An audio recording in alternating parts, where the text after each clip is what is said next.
Olá, turma, novamente. Vamos para a nossa aula de oficina de texto. Então, na aula passada, eu falei para vocês sobre os croquis, né? Então, vamos fazer algumas atividades relacionadas a esse tipo de desenho, né? Esse tipo de criação. Então, você já deve ter observado que os esboços ultrapassam a linguagem verbal e que os croquis proporcionam expressão e planejamento, tornando visível a paixão do autor por sua obra. Então, esses croquis, esses esboços, eles ultrapassam a linguagem verbal. Né? Então, eles expressam mais, né? Proporcionam uma expressão e planejamento. Então, o que muitas vezes pode ser só ali um esboço, um rascunho, muitas vezes se torna algo importantíssimo, né? Ou que o próprio autor ele utilize do croquis para mostrar a sua paixão perdão, pela sua obra, pelo seu trabalho. Tá? Então, o que vocês vão... aqui nós temos até né, um exemplo de croquis, que é o helicóptero de Leonardo da Vinci. Então, ó, temos aqui um exemplo de um croquis. Né, o helicóptero que ele planejava construir. Não sei se ele construiu, mas né, um exemplo de croquis. Agora, crie um conceito para croquis por meio de um poema visual. Utilize os recursos que mais agradem a você e lembre-se, seja criativo. Então, o que é croquis para você?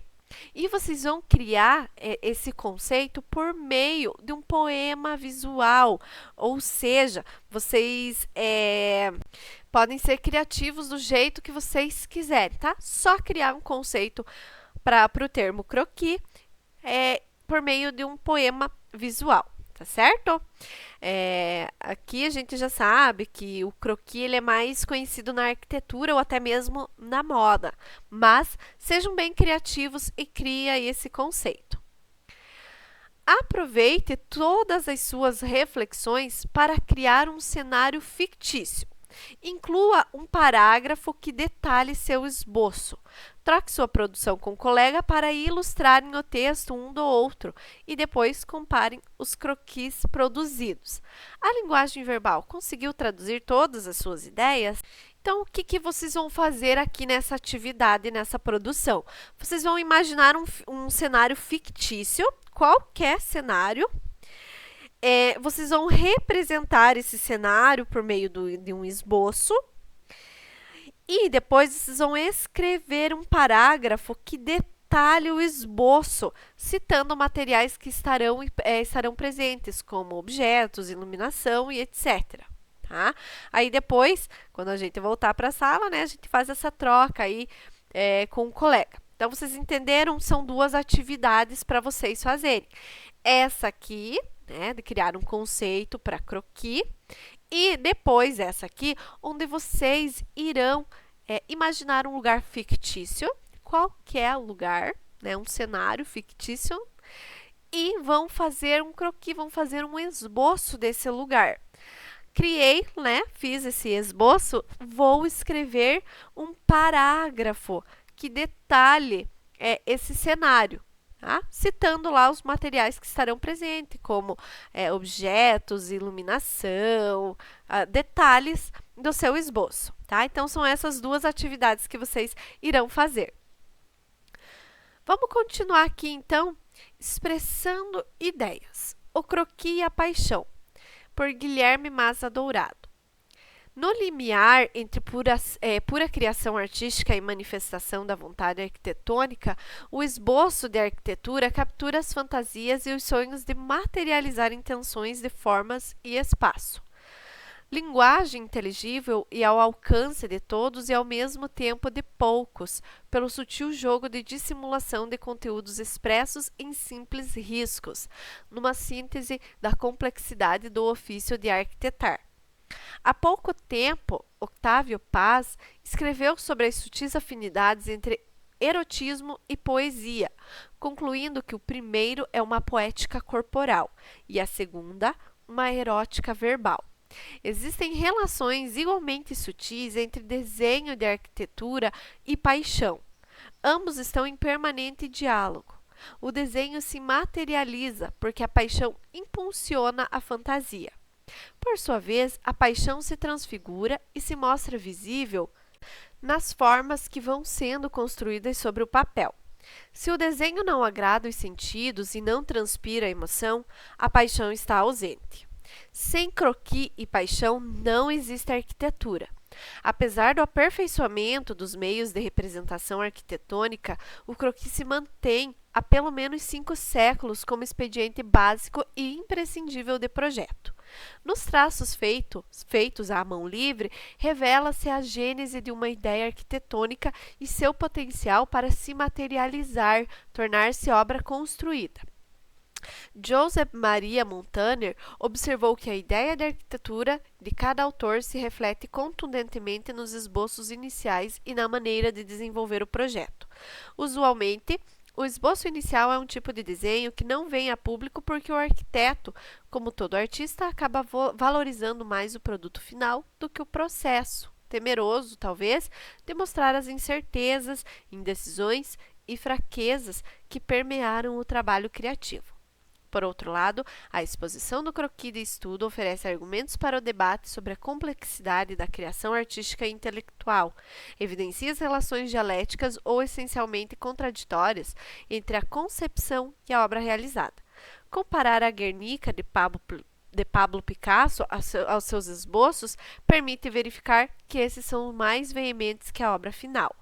Vamos agora aprender um pouquinho mais sobre o croquis, né? Sobre história e sobre a importância dele para a arquitetura, tá? Então prestem atenção. Mayer disse que o arquiteto ele tem que saber desenhar, tem que saber fazer o desenho figurativo, tem que desembaraçar a mão. Essas coisas são importantes. Só que hoje em dia, principalmente depois de 1980, quando muitos programas e softwares de desenho começaram a sair pelo mundo, tanto os estudantes de arquitetura como os arquitetos eles têm desprezado o croquis e o desenho à mão livre, sendo que isso foi fundamental para a construção da arquitetura até os dias atuais. Por isso, nesse vídeo eu queria fazer uma pequena crítica a esse tipo de pessoa, que fica muitas vezes aí criticando o desenho à mão livre, como se o desenho à mão livre fosse uma coisa rudimentar, obsoleta e tal. E ao mesmo tempo eu vou explicar para você qual realmente é a importância do desenho à mão livre nos dias atuais.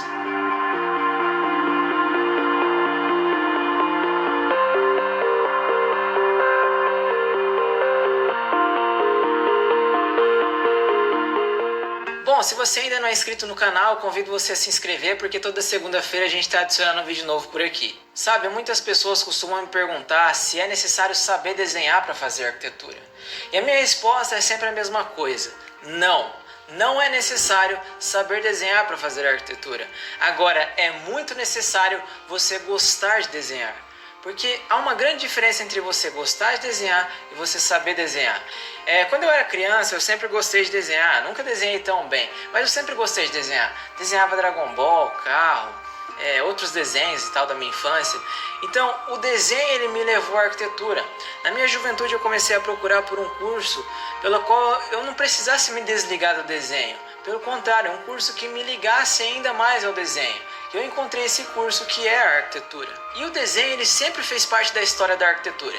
Se a gente pensar há 30, 40 anos atrás, os grandes arquitetos e as grandes obras foram feitas à mão livre, começando ali por um croquis, passando pela prancheta, ok? Então, quando você fala que o desenho ele não é importante, você está simplesmente desprezando a história da arquitetura, que há 30, 40 anos atrás ainda era feita à mão livre. A arquitetura, os projetos arquitetônicos ainda eram feitos por meio de croquis, esboços e desenhos. Hoje em dia existem muitos programas que facilitam o desenho e eu uso esses programas. De modo algum aqui eu estou desvalorizando esses programas, a tecnologia. Mas eu quero aqui valorizar o desenho à mão livre e mostrar como ele é importante nos dias atuais. Bom, eu vou dar um exemplo aqui para você entender a importância do desenho ainda nos dias atuais. Vamos supor que um cliente vai lá no seu escritório, um cliente vai até você, e ele começa a falar da casa dos sonhos dele, né? Ah, eu queria uma fachada daquele tipo, eu queria esconder o meu telhado, né? Fazer uma platibanda e tal. Então você pode pegar uma folha de papel e começar a fazer um desenho, um croquis, um simples esboço ali daquilo que ele está falando para você. Dessa forma, o cliente ele vai conseguir ter uma visão espacial do projeto. O arquiteto ele já tem essa facilidade. Por exemplo, quando a gente vai no terreno e o terreno está vazio, a gente consegue ver o projeto já no terreno, o projeto implementado no terreno. Mas o cliente ele não tem essa facilidade. Então, por meio de um croquis simples, por meio de um desenho simples que você faz, um esboço ali, ele vai conseguir entender como vai ficar a casa dele, a fachada da casa dele.